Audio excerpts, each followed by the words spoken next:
Erik Ten Hag is one of the biggest problems at Manchester United. Good morning, good afternoon, good evening. Welcome back from that 1-0 loss to Newcastle United. A game that many will feel we could have perhaps done better in terms of performances. I think lately, as United supporters, we don't dwell a lot on the result. We want to see improvement in our performances. To be honest, comparing to the past games we played, I think this one was not an improvement. And here I am to tell you why I think Erik Ten Hag, the manager, is the biggest problem at Manchester United. Welcome to the Hotspot. My name is Webb. Subscribe now.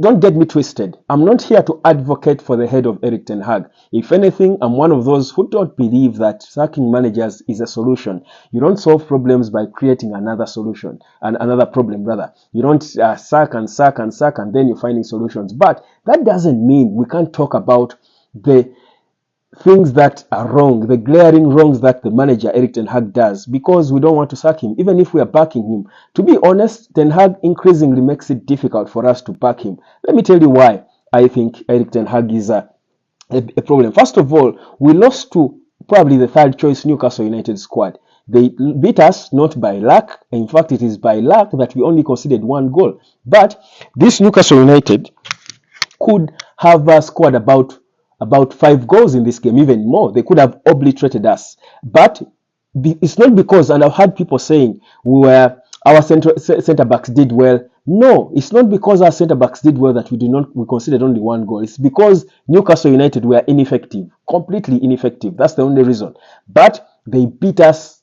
They beat our defense, our midfield badly. The only person again who tried to keep us sane like a club was Kobe Maino, the youngest boy on the pitch for United. But this is why I think Erik Ten Hag is a problem. Ten Hag is such a tinkerman. It's never good to be a tinkerman in football. That's one of the weaknesses I think Louis van Gaal had a bit. Ten Hag is such a tinkerman. Look, he wants to be too tactical and it defeats logic. Football is a simple sport. I keep saying that. Football is about the basics. You had Anthony Dos Santos play arguably his best game in a Manchester United jersey. He signed for 85 million, plays his best game against Galatasaray. Anthony has been playing every game for as long as he's fit, whether he deserved or not. The one time he deserves to be starting, Erik Ten Hag benches him and starts who? Marcus Rashford, who is the one player I think since the start of the season we've all been saying Marcus Rashford shouldn't be playing. Marcus Rashford shouldn't be playing. But Anthony plays arguably his best game in a United jersey. And the next game, you're benching him for a Marcus Rashford who has been doing nothing and is returning from a red card. What's that? What's the explanation? What's the logic behind that? I don't get it. Do we blame that on Rashford? Perhaps Rashford himself was shocked that he was starting. Is Erik Ten Hag under instruction to start Rashford even when he's limping? Probably he will break a leg, God forbid, and he will still be starting games because it seems he's untouchable when he's alive. I don't get it. 2, the centre back. Erik Ten Hag loves to try out things against the wrong opponents. You're playing Newcastle United, the team that's ahead of you. It has beaten you, I think, already twice this season. But you're still starting a centre back that you haven't tried out for a long time. You bring a Luke Shaw, who is a natural left back, to start in the centre together with Harry Maguire. The explanation for Ten Hag is tactical, that he wants a left-footed centre back to be playing on the left-hand side of the central defence. That's why he brought Martinez. But that Martinez is the only natural left-footed centre back we have. You've played so many games and won them playing right-footed centre backs. Most clubs play right-footed centre backs anyway because there are few left-footed centre backs in the world. But you're forcing Luke Shaw there, and we know he can ably play there before. But he can only play there under the worst circumstances. But Luke Shaw has only returned from injury, just trying to get back to playing to his levels at left back. But already you're making him play centre back, trying him out as a centre back, playing alongside the Dallo, who is now playing on the left. Dallo has been improving himself on the right, swinging in crosses for fun. You're confusing even the players. You're building one thing and destroying it yourself, all in the name of being too tactical. Why on earth are you leaving Raphael Varane? What is it? We need to understand. What is it that Raphael Varane did that he's still earning £300,000 per week to be on the bench, yet he's probably our best centre back? just because perhaps a small issue with the manager. Sir Alex Ferguson and Roy Keane were never talking terms for the longest time. But Roy Keane was Sir Alex Ferguson's captain for, I think, 13 years, the longest serving captain of Manchester United, and they succeeded together. You don't have to, in the professional world, you don't have to like me to work with me. So long as I'm good, you should be finding a way to work with me and communicate with me. Erik Ten Hag now has got two of our best players banished, literally, because I think, like Sancho, Varane is also banished because actually for Varane he's even being tortured. But if he's still there, we know that he's never 100% fit. If he's still there against these big teams like Newcastle United, Varane should be on the pitch playing. Don't try and out Luke Shaw as a centre back and then have a dull struggle on the left back. What's that? You can't explain it. Tinkerman, Erik Ten Hag. Blame it on yourself. Number 3, when it comes to the middle, Scott McTominay is consistently our second worst player after Marcus Rashford. I'll say that. Yes, he has scored goals and we love it. We see them. But Scott McTominay is not good enough.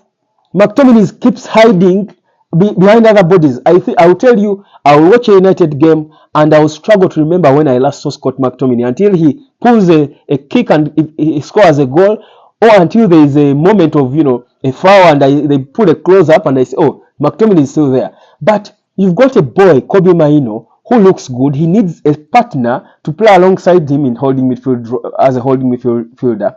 Sofiane Amrabat, for me, has been looking decent since the emergence, the advent of Kobe Mainoo. Amrabat should be starting alongside Kobe Mainoo. It's obvious. Everyone should be able to see it. It's obvious. But Erik Ten Hag loves to try out things and tinker, and you're thinking, do we watch the same game? Look at how we look when we don't have the ball.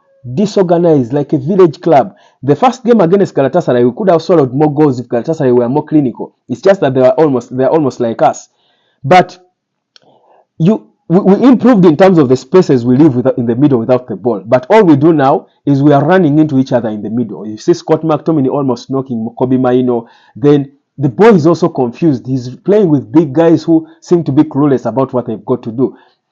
The team looks like we are not a managed team. I actually think I'm one of those people, by the way, who every day believes that Erik Ten Hag fears these players. He's not in control. That's why he's reactive. When you fear players, you will make a decision and you stand by it, but you fear to go and talk to the players. I don't think Erik Ten Hag communicates well with these players.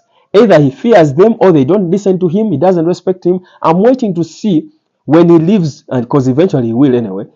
What will the players say about him? What will we hear about him?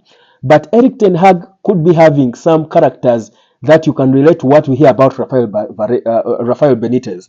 I don't think he's a man manager. And I don't think these players are playing for him. To be honest, put me in that team. I don't think Erik Ten Hag is the kind of manager I would play for if I'm a player. It doesn't look so. I will play because I'm trying to be professional. But you see, it's beyond professionalism. You've got to be able to play for your manager. I don't think Ten Hag is the kind of manager these players would die for. I don't see it, except Anthony. But even Anthony now, play your best game and your bench for Marcus Rashford, he's also asking himself, why? Excuse me. Rashford, even by his own body language, facial expressions, body movements, he's not in it. I think he was also shocked to be starting ahead of Anthony. But Ten Hag comes in the press conferences and is defending him. He's starting him without reason. And you say the problem is Rashford. Actually, the problem is all players have a bad spell. The problem is not Rashford. The problem is the manager who keeps selecting him. So for me, the problem of Manchester United is Erik Ten Hag. Look at, and this is my last one, guys. We've been questioning Erik Ten Hag's substitutions for the longest time. But listen, guys, this game, first half, it is obvious, guys. If I'm wrong, I will not come back here to talk to you. It was obvious in the first half. Anthony Martial should have gone off immediately at halftime. Rasmus Højlund in. It is obvious Scott McTominay should have been off long time at halftime. Sofiane Amrabat in. It is obvious Marcus Rashford should have been the first person to be withdrawn. Anthony should be starting. If you don't want Anthony for whichever personal reasons you could have, if he did anything we don't know, at least Pelistri should have been playing ahead of Marcus Rashford. But Halftime reaches and the guy waits until the 60th or something minute to make a substitution. And I'm thinking, guys, we respect Erik Ten Hag. He's the manager. He was almost pushing for the title last season, but isn't he failing himself? Andre Onana has dropped in confidence, but yes, it's okay to back your player. But to what end? When are you going to give a chance to other players to also fail? When will Altay Bayindil have his chance to fail? But Ten Hag keeps tinkering with all the wrong players. If Ten Hag pulled out Onana and started Bayindil, I don't think anyone, even if we lost, no one would say Ten Hag is a tinkerman. But you're pulling out an Anthony who is performing, playing his best game in the United jersey. You bought him for £85 million. It wasn't working. Pick seems like it's working, but you pull him out and bring on Marcus Rashford. Why? You can't explain it. So for me, the problem, the biggest problem, I will talk about it without being shy, is Erik Ten Hag. How we deal with him, that's a problem for Sergeant Ratcliffe to deal with, but I'm sure he sees it. Anyone who knows football knows that the problem of United now is largely, and yes, the individual players they have taken a lot of their flack, but I'm actually beginning to learn that even the individual players, the individual performances are bad because of the manager.